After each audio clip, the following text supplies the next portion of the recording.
Welcome, Power fans, to the West Bend Power Podcast. I'm here joined by coaching twins Jeremy Ebert and Jason Woods. Nice. You guys look good together. Thanks. Appreciate it. We dressed Twinsies. together. Yeah, we Twinsies. matched up earlier. No hat? No, he didn't tell me he was going to wear a hat when he called at 6 a.m. to say, what are you wearing? I'm a hat guy. Oh, welcome to the show, everybody. Head coach Jason Woods, assistant coach Jeremy Ebert, and general manager Jeremy Ebert. Guys, we're back at the rink. Yeah, it's been a grind so far. You know, it's awesome to be back here, but to be honest, Woodsy and I really never left this rink all summer long. So we've been here pretty much 300 out of 365 days, if not more. You had to do something in the summer break. Something had to be done, and it was more hockey. So, yeah, we're excited to be back playing hockey, and hopefully really excited to start getting to playing some games because training and all summer and then, you know, training camp and the first week here has been time to play hockey, time to play. Time to play. We got a new team. The West Bend Power 25-26 season is close to being underway. We got a preseason game coming up this weekend, and next weekend is the home opener. But let's talk a little bit about the team and what the team looks like this year and how the team shaped up over the summer. Yeah, so, you know, we have, 9 returners coming back to us this year, and it's a good mix with some of the young guys. A couple guys from, local area high schools to Minnesota to all over the country, really. Plus, we added some additions from different leagues that guys have already had junior experience in or played on a different NA3 team through a trade. We're excited to see how they mesh together. You know, so far it's been, 2 weeks now, just about everybody being here. And the guys are getting along really well, which is always a good start to the season. You want to make sure everybody's, likes each other, wants to be around each other, and continue to push each other. And I think we've seen a really good mix of that so far. What when you guys talk about training camp, for folks that have maybe never played junior hockey or that are new to it, what does a training camp look like for maybe just specifically for the West Bend Power? Well, I know for us, it's probably a evaluation period for Jeremy and I. Does everybody fit in correctly? Are they the right type of people to be with our program? Are they willing to put the work in? So that first week is a heavy load for the guys as far as just the amount of time they're here and playing hockey, and we extend practices a little bit longer. We do some individual stuff, offense, forward side, defensive side. But really it's more about us starting to find out, is this the right pieces to the puzzle? Is everybody going to fit in? And I think this year it was a pretty good collection that, everybody really did fit in well, and we liked what we had. And haven't really had to see the need to make any changes. So here we are in kind of officially week 1, prepping for our scrimmage game on Saturday and ultimately getting ready for September 12th. Is there we had a lot of age outs last year, so a very young team coming into this season, not a lot of age outs this year. Is there a delicate balance there between experience and youth and energy? Or is that something that just however the cards fall, they fall? Yeah, it's like a good mix to have with all these guys, with like the returners, with only 3 of them. I believe it's 3 that are going to be age outs after this season. But having these young guns kind of come in here and really help push not just the top guys, but the middle group of players. And they're not going to allow these age out guys or the veterans to kind of sit back and say, hey, my spot's kind of here and reserved already. Like, these young guys are very talented and a lot of speed, and they're gonna push these guys. And I think so far, listening to the veterans talk about these younger players, they're like, this is gonna make us a better, team, but also it's gonna make themselves a better player, because now they really do have to push themselves, because we've always said here that there's no such thing as a saved spot here. Anybody can knock off anybody off their pedestal here. Yeah, I think the biggest thing is, first year that Jared and I were together, I think we did really well, obviously, but I think that from a roster standpoint, we probably had too many age outs almost. Like, we didn't have a lot returning. Ultimately, it was fine. We did great last year, obviously. But, I mean, it's that fine line that really Jeremy has to walk as the GM to figure out, how many age outs do we have? How many do we need? And then on top of that, the success we had allowed a lot of our guys to get opportunities elsewhere. So we've had, a number of kids still in Null, whether they'll stay there or not, that's up to them and how hard they work and their teams and their coaches. So, it's really an imperfect science for Jer and ultimately me to make a roster. I mean, because you just don't know. And I think right now we're in a good spot where, we're not overloaded with age outs, but we don't have 15 or 16, that we were trying to fit back in from last year. So I think we're in a pretty good spot and the talent's pretty high. You mentioned guys moving up to the Null, and that's been one of the major focuses of this program. And the NA3 in general is trying to develop opportunities or trying to develop players to succeed in opportunities at higher levels. And can you talk a little bit about some of the guys that have moved up to the Null last year and where they're at right now and what it's looking like this season? Yeah, so we have, Jackson Hoyme, Brody Jocelyn. They're up with our affiliate, Wisconsin Wendigo right now. We've heard a lot of great things about them being up there and just from the coaching staff for Wendigo, seeing them last year and how they kind of progressed throughout the year and developed. Now that they're kind of making, a name for themselves at that next level and just kind of keeping the energy and just trying to push even those guys that were up there on the team from their Robertson Cup, appearances there. So it really is helping them kind of keep track up there. But then you also have some other guys that, like our Jace Fitzgerald was up at Minnesota Mallards. We had Oliver Schrader on our squad that was with us for pretty much 3/4 of the season last year, and he went over to Janesville, and now he's up with the Watertown, and he's making a great name for himself up there. So all these guys are really kind of pushing and making a name for themselves at that next level. But it all started because what they were willing to do here, being coachable, being a good leader, being a good character, on the ice, off the ice, in the community, and ultimately kind of, really prop them up to be the best that they could. Fantastic. We'll give a shout out to Carl Schmidt. He's our first comment on the YouTube broadcast today. Carl Schmidt, referee, very famous referee in the area. I'm Had sure. him once or twice. Have you ever had a run-in with him? I never had it. Carl and I didn't have run-ins. We just had good constant communication. Carl will have 2 tickets waiting for you at the home opener. If you can make it to the game, you can come Razzwoodsy a little bit. We talked a little bit about the players moving up, and let's talk about some of the new players coming in. A lot of youth coming in, and anybody really to keep our eyes on, Power fans to keep their eyes on at the beginning of the season here. Anybody that's really standing out in camp? We have a handful of guys that, I think will make a name for themselves here, but it's really hard to tell early. You get to see them play against our own guys, and they may stand out a little bit more than some of the other guys here, but I think mostly we really won't tell until we're actually going up against, our division rivals, playing some of these out of division games. But it's hard because you're playing against ourselves. They don't want to, rough each other up, hit each other like full contact wise. I want them to. But they, Right. We want them to, but, they kind of lay off a little bit. So it's really hard to tell to see which guys can do what. Like, there are some of those guys that you're like, all right, he's going to be more of a fast guy. This guy's going to be more of a skilled position player, or this player is going to be more of kind of like that grinder, being an F1 and going hard, or being the physical aspect of it. So, they all kind of have their own, ways of doing things, but it's hard to tell right now until we're actually in game form. Yeah, I would just add, you when you come to West Bend and you play here, it's an equal opportunity day one. So I think the first 2 weeks, we certainly are equal opportunity for everything. If we work on the power play, everybody gets the chance on the power play. Everybody gets a chance on the penalty kill. We constantly rotate lines and opportunities just to kind of see what everybody's about, right? So I think the really great calling card here is we have hard decisions to make with lineups, because right now it appears everybody can play the game and play at a pretty high level.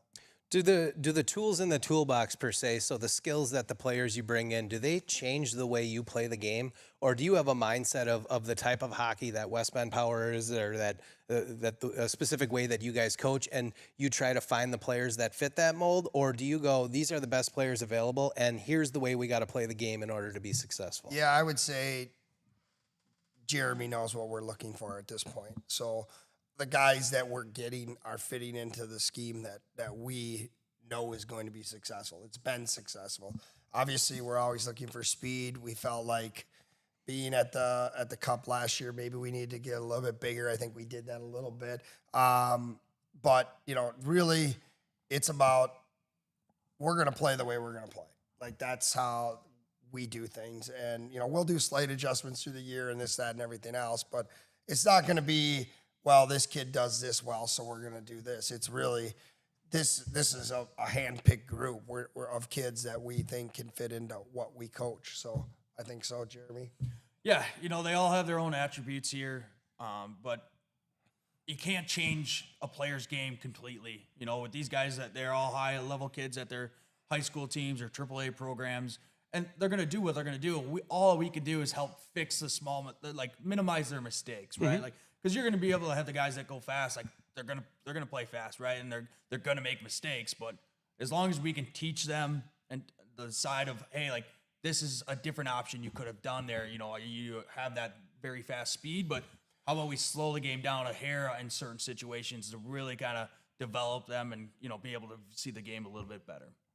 So you mentioned that the guys are gelling well. Do they come in day one and be like, hey, my name's TJ.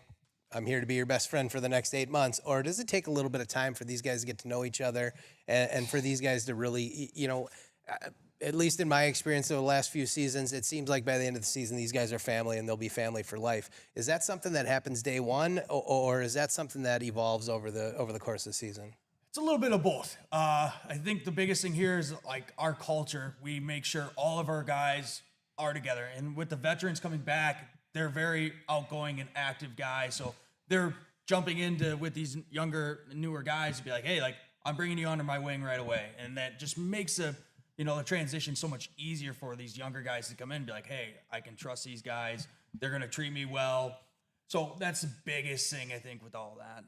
Yeah, I think what we do really well is the sum of the whole. The whole package here is really good.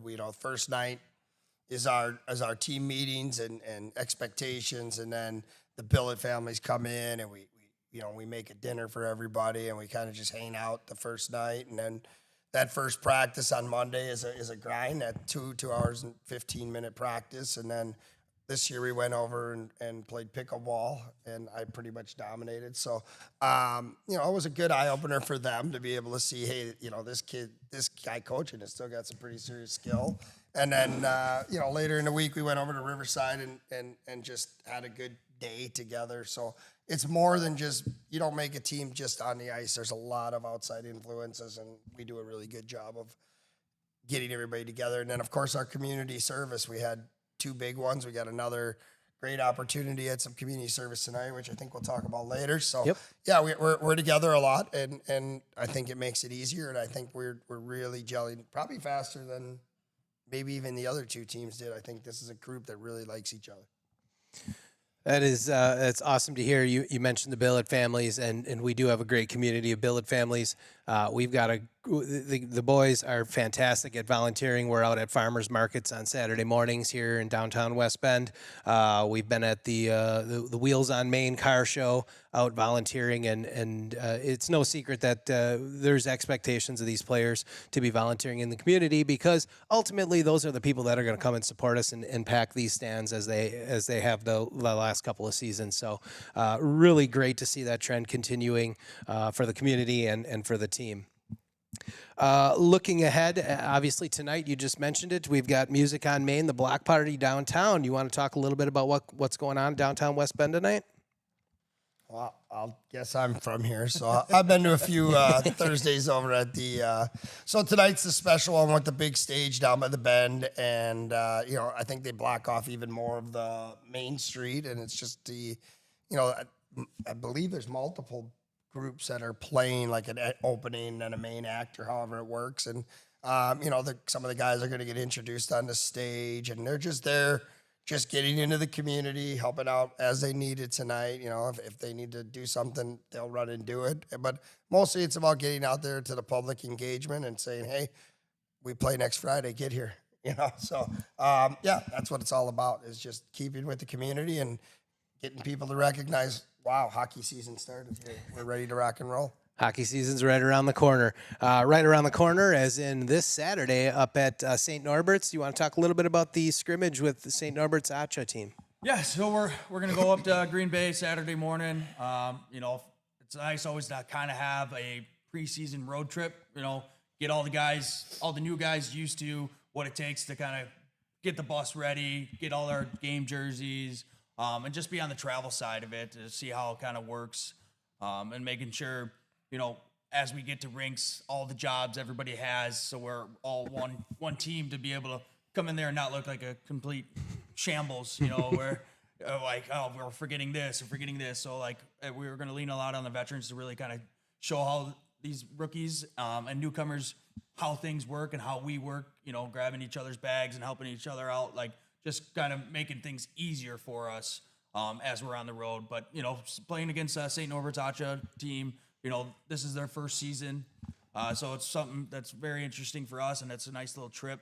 But, those are kind of the teams that will be watching our games, keeping our scores uploaded on their phones throughout the weekend. So it'll be good for us just to kind of go up there and get to showcase, what we've put together so far and get to really have that evaluation of these players playing against someone else, Yep. right? Like real game time situations. Where they can get a little more physical and not have to worry about hurting their buddy. Yeah, we'll see we'll see how physical we are. We'll see where that goes. But it's a good opportunity for us to get on a bus together and just have another, couple of moments together and build and get to play something. Like, this was a nice week. We've had a good week of practice because there is an end goal now. We get to play a game, and that's what these guys want to do, and really that's what we want to coach too. We want to play the games and see how successful we can be.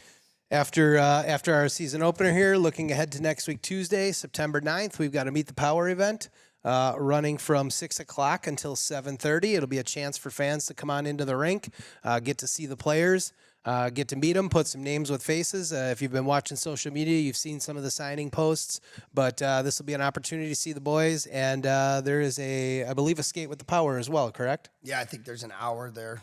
6:15 to 6:15 to 7:15, where they'll just go out and we'll throw some music on and skate around and get used to the guys on the team commingling with the community, but really probably get these guys a little introduction to our fans and autographs and everything else, because I'm sure a lot of them haven't had that experience. So it'll be a good day. Have any of them been working on their autograph? I'm sure they're all a bunch of chicken scratch, so. Jeremy has. I know that he was down in the coach's office working on it. Have you guys ever been asked for autographs? Yes. A few times, yes. All right. Sometimes by the same kid 4 times. So, it's nice. It's good to have. I always think that's humorous. We've had billets or players in the past that are like, I signed an autograph for that kid every week. Yep, you're probably going to sign one next week too. Do it again. Yeah. Yeah, but what do they do with all these autographs? I have no idea. But someday they might be worth money. I tell them. Not mine. Yours is already worthless. It's worthless. Looking ahead in 2 weeks, we've got the season opener, September 12th and 13th. We're playing the Peoria Mustangs. How much scouting goes into a season opener? Is it you're just focused on your game and we're going to come in and we're going to play our game and let the cards fall where they fall, or is there a preparation? Is there a plan based on past experience with some of these teams? Yeah, it goes with, mainly like that opening weekend is more figuring out our guys figuring out the systems and doing the correct things, not so much looking into what that other team is doing, because you never know. A new season, they got new faces on their teams, or some places have new coaches, so you don't know what kind of schemes or situations that they're going to run. So for us, it's more of making sure our guys are prepared to do the things that how we like to do it here. So watching Peoria, like we've played them, many a times. So we'll look at some film, from last season, just to say, hey, these are possibilities of what they like to do and tendencies. But ultimately, we don't know until you actually get through those first 2 games with them, and then we can kind of stack those on top of the other games and really kind of see how it goes. Yeah, the interesting aspect is they do play this weekend. So the pro is we probably will be able to dive into their film a little bit, but that's not going to be a huge focus on ours. But I'll obviously watch and check and see what they look like, what they're good. But the con of that is they're going to have 120 minutes of game experience, and we're going to have 0. So, we're going to have to be on our toes and ready to rock and roll first night because we're not playing, like last year, Rochester's first game versus us. It was a great game because we were both just trying to figure out who we were, right? Yep. Now we're going to have a team coming in with 2 games worth of experience, and their coach is back from last year. He did a great job when he jumped in, and it's going to be a real challenge for us for sure. Power fans, make sure to mark your calendar for September 12th, the home opener. We've got Great Outdoor Supper Club that'll be here. They'll be doing a Friday night fish fry, as they did last season. It was always a treat to get a little pregame meal. We'll have a little pregame tailgate. So make sure you're here on September 12th and September 13th. We'll have a pregame meal. Is it poutine night? I believe so, if I remember correctly. I believe it's poutine night. You're not sure? Are you hungry thinking about it? No, not at all. No. They'll be here again, and I believe after the game there's a skate with the power after that game as well, correct? That I'm unsure of there. I think so. We probably should have prepared Bet better. there is. We probably Normally there feels would like be, there is. we want to focus a little more focus on, the guys on the ice. So, but eventually it comes out, and we just roll with the punches throughout the season. We'll make it work. We will make it work. Any last thoughts, guys? No, we're just excited, and hopefully we can have a lot of our fans, that have cheered us on in the past, come out and make, at least night one very special and show these boys what it's all about here and what kind of energy that this building will bring to them, and, treat us throughout the year of when we do have big games, right? They're going to know, and now they don't have to feel that kind of, shyness of like, oh my God, there's so many players here or so many fans, and they're, so they don't get a little starstruck in a way. This way, game one, it'll help just to be like, all right, this is what it's going to be like every night. They're going to be used to it. Yeah, I think the biggest point that we have to make to our players is like we're not sneaking up on anybody, right? Like people know who the West Bend Power are, and they know that we're going to have a good product every night, and we're going to be hunted by teams, and I would expect every team's best effort every single time we step out on the ice because of our past success. So I think that's something that's going to be an eye-opening experience for our guys is like, it doesn't really matter what the record says. Our division's tough all the way through, number one. And number two, you're going to get everybody's best because, They're gunning for you. For sure. Yep. No question about it. Target on our backs this Target's season. on the back and on the front and all over. Yes. Thank you guys again for joining us. Thank you for all the fans that tuned in. I know for sure if you didn't watch it live, make sure to watch the rewatch or watch it when you got some time, and make sure to come on out to the Music on Main tonight block party down in downtown West Bend. Check out some live music, see the Power players. If you don't have anything going on Saturday, head on up to, what's the name of the rink? Cornerstone Arena up in Green Bay, Wisconsin. Free admission, I know that. It's free admission. You can see, get a little preview of what the Power is bringing this year against a tough opponent. And then again, next Tuesday, we've got the Meet the Power from 6 to 7:30. Bring your skates. You can skate with the boys from 6:15 to 7:15. And then the home opener, September 12th and 13th. Game times start at 7:30. Get here early. Get your pregame meal. Get a beverage or two. And get ready to cheer on some great junior hockey here in West Bend at the Kettle Moraine Ice Center. Thank you guys for joining us today. We'll see you again CJ. Yep, probably have a next great one. week. Appreciate it. Be well.